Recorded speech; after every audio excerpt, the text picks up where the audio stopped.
Assalamualaikum warahmatullahi wabarakatuh. Bismillahirrahmanirrahim. Rabbi shrah li sadri wa yassir li amri wahlul 'uqdatam min lisani yafqahu qawli. Amin. InsyaAllah pada hari ini saya akan berkongsi tentang seorang tokoh ulama di Melaka, iaitu Muallim Haji Wahid. Siapakah Muallim Haji Wahid? Muallim Haji Wahid ni atau nama sebenar beliau ialah Abdul Wahid bin Osman bin Ningkal. Beliau berketurunan Kerinci, Sumatera dan merupakan anak kepada Haji Osman bin Ningkal dengan Hajah Siti bin Haji Yusuf. Ayah Muallim Haji Wahid bukanlah seorang tokoh ulama atau pemimpin atau orang kaya, namun beliau hanyalah orang kampung biasa yang bekerja sebagai pesawah padi. Ayah beliau juga seorang pengembala kambing, ayam dan itik. Datuknya telah berhijrah dari Kerinci ke Melaka pada akhir abad ke-19. Muallim Haji Wahid ini dilahirkan di Kampung Paya Rumput Jaya, Sungai Udang, Melaka pada tahun 1910. Muallim Haji Wahid berasal dari keluarga yang mementingkan ajaran Islam dalam didikan anak-anak, yang mana telah melahirkan ulama yang terkenal dan disegani ramai walaupun bukan berketurunan ulama atau ahli agama. Muallim Haji Wahid telah mendirikan madrasah yang dinamakan Madrasah Ad-Diniyah, yang merupakan institusi pendidikan Islam terkenal sehingga ke hari ini, yang dikelolakan oleh anaknya Ustaz Jamil. Dan setelah kewafatan beliau, dan Madrasah Baitul Qura diuruskan oleh Ustaz Zulkifli yang merupakan anak saudara beliau, manakala rumah anak yatim diuruskan oleh keluarga beliau, iaitu Muallim Haji Wahid ini telah menghasilkan beberapa tulisan, iaitu Kitab Al-Islam, Risalah Ilmu Falak dan banyak lagi. Selain menjadi guru di pondok yang didirikan beliau, juga tidak ketinggalan dalam menggerakkan usaha dakwah dalam dan luar negeri Melaka. Muallim Haji Wahid juga merupakan anak sulung daripada 8 adik-beradik, iaitu Haji Muslim, Abdul Majid, Abdul Muttalib, Zainab, Hasnah dan Yah. Muallim kembali ke rahmatullah pada 3 hari bulan Oktober 1990 bersamaan 14 hari bulan Rabiul Awal tahun 1411 jam 2 pagi dalam usia 80 tahun kerana menghidap sakit dalam perut dan dikebumikan di Batu 16 Solok Duku, Masjid Tanah di Melaka, dan berdekatan dengan pusara Tuan Guru Haji Yaakob yang merupakan murid dan sahabatnya sendiri. Sebelum saya menceritakan sumbangan dakwah Muallim Haji Wahid, marilah kita mengetahui tentang pendidikan beliau. Muallim Haji Wahid mula mendapat pendidikan secara formal, iaitu belajar di Sekolah Melayu Tangga Batu sehingga lulus darjah 5. Manakala ketika berusia 14 tahun, beliau belajar agama di Palembang, Sumatera di bawah bimbingan Tuan Guru Haji Sultan, merupakan seorang ulama yang terkenal. Setahun kemudian, Muallim Haji Wahid kembali ke Melaka dan memasuki Pondok Paya Rumput Rumbia dan berguru dengan Tuan Guru Haji Muhammad Zain Abdul Rahman. Selepas itu, beliau memasuki Pondok Khairiyah Batu 7 Ai Molek bagi mendalami lagi ilmu di bawah Tuan Guru Haji Abdul Majid, dan 2 tahun kemudian beliau berguru pula dengan bapa saudaranya Tuan Guru Haji Ahmad Kasim sehingga 1931. Seterusnya, beliau mula merantau mencari ilmu ke Kelantan dan belajar di beberapa buah pondok, termasuk pondok yang dikendalikan serta dipimpin oleh Tok Kenali sendiri di Kampung Paya, Kerian. Di sana beliau sempat berguru dengan ulama-ulama yang terkenal selain Tok Kenali seperti Tuan Guru Ahmad Manan Tok Hakim, Mufti Haji Wan Musa Tuan Tabal, Tuan Guru Haji Ali Salahuddin Pulau Pisang, Tuan Guru Haji Yaakob Legor, Mufti Haji Ahmad Mahir, Tuan Guru Haji Omar Nuruddin Sungai Keladi, Mufti Haji Muhammad Nur Ibrahim, Tuan Guru Haji Said Kangkung dan Tuan Guru Haji Abdullah Tahir Bunuk Payung.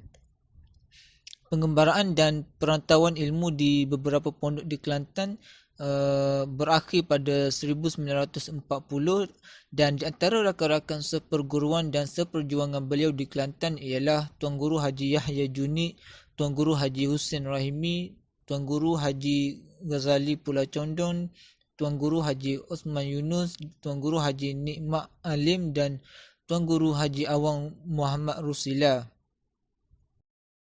Akhir sekali, kita masuk kepada bahagian sumbangan dakwah Muallim Haji Wahid. Yang pertama, sumbangan dakwah Muallim Haji Wahid ialah menubuhkan Madrasah An-Nuriyah. Usaha dan sumbangan serta pendekatan manhaj dakwah yang dilakukannya melalui pelbagai medium yang mendepani masa, iaitu menggabung jala antara institusi berorientasikan pendidikan dan kebajikan. Muallim Haji Wahid ini telah mendirikan sekolah yang diberi nama Madrasah An-Nuriyah pada tahun 1940. Pada awalnya merupakan pondok, kemudian dipertingkatkan sistem pendidikan dari masa ke semasa. Dan yang kedua, penubuhan lembaga pengurusan kebajikan anak-anak yatim dan miskin. Dalam menjaga kebajikan terhadap anak muridnya yang majoritinya Muslim, yang majoritinya miskin dan yatim, maka manhaj dakwah yang diutamakan iaitu penubuhan Darul Aitam. Seterusnya didaftarkan secara rasmi melalui pertubuhan yang dikenali sekarang sebagai Lembaga Pengurusan Kebajikan Anak-anak Yatim dan Miskin, Payasum. Merupakan yang pertama seumpamanya di Melaka, dan ini merupakan sumbangan yang amat relevan hingga kini berkembang dengan pesat dalam semua aspek kebajikan dan infrastruktur bangunan dan aset. Yang ketiga, sumbangan Muallim Haji Wahid juga ialah dalam menubuhkan Pondok Baitul Qura.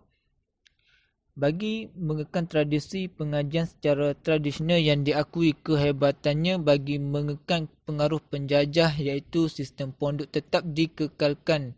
Muallim sebagai peneraju mengurus takbir dengan berkesan sehingga kini Pondok Baitul Qura masih beroperasi hasil pendekatan manhaj dakwah serta sumbangan buah fikiran yang diperkenalkan oleh beliau dapat dilihat sehingga kini dengan pelbagai aktiviti dan program membangunkan modal insan setempat dan luar.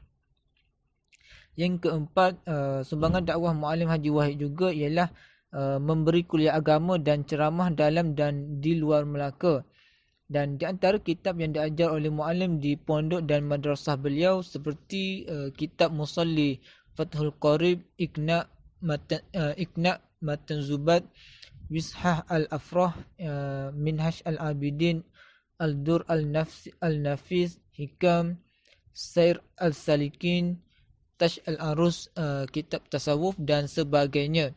Manakala dalam memberi kuliah tidak terhad sekitar Melaka sahaja, malah mula mengajar di luar Melaka seperti di Negeri Sembilan, Johor, Pahang dan Selangor. Yang kelima, sumbangan Muallim Haji Wahid juga iaitu mengarang kitab dan risalah kecil. Menulis kitab dan mengarang artikel serta risalah merupakan elemen yang penting dititikberatkan oleh Muallim, walaupun tidak sebanyak mana, namun kesan manhaj dakwah melalui penulisan tidak diabaikan. Hasil karya sumbangan beliau yang didapati seperti kitab Al-Salam, Risalah Ilmu Falak serta risalah-risalah kecil yang melebihi 10 judul. Pada pengamatan saya, mungkin banyak lagi hasil penulisan tidak ditemui kini. Ini kerana Madrasah An-Nuriyah pernah mengalami kebakaran termasuk rumah Muallim pada tahun 1960. Situasi sebegini mengakibatkan segala harta benda termasuk hasil penulisan beliau tidak dapat diselamatkan dan ditemui. Yang keenam, pendekatan uslub dakwah yang berbeza mengikut tahap pemikiran masyarakat juga merupakan di antara sumbangan dakwah Muallim Haji Wahid. Dan Muallim merupakan seorang yang bijak dan faham menggunakan uslub yang berbeza di dalam menyampaikan risalah Islam. Ini jelas dalam penggunaan kitab berbahasa Arab hanya digunakan untuk murid-murid beliau di madrasah sahaja, tetapi tidak digunakan di luar. Tahap pemikiran masyarakat berbeza, maka dengan uslub dakwah yang praktikal memungkinkan tarikan serta sambutan menerimanya dengan mudah dan berkesan terhadap masyarakat.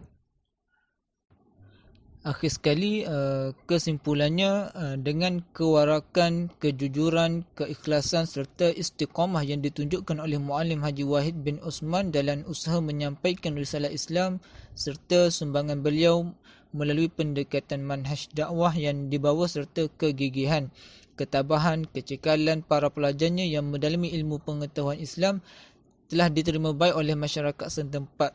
Ini juga telah membentuk suatu generasi ilmuwan yang berwibawa dalam menegakkan kebenaran dan menghapuskan kejahilan. Hasilnya telah lahir dari pondok yang diasaskan oleh Muallim Haji Wahid ini para ulama, cendekiawan-cendekiawan dalam pelbagai disiplin ilmu, para sarjana yang mampu membawa perubahan dalam masyarakat di samping berupaya melahirkan generasi pewaris tugas Nabi dalam menyampaikan risalah Islam yang syumul ini, termasuk dalam hal yang berhubung kait dengan kebajikan setempat. Peranan yang dibawa oleh Muallim bagi mewarisi risalah Islam juga yang ditinggalkan oleh Nabi Muhammad SAW diteruskan oleh beliau sebagai tanggungjawab yang wajib dipikul dengan menumpukan tuntutan fardu ain, iaitu menuntut dan mempelajari ilmu pengetahuan. Justru itu, sumbangan Muallim dalam penyebaran ilmu diperkemaskan dengan penubuhan institusi pendidikan, diteruskan demi kelangsungan pengajian yang semakin terhakis.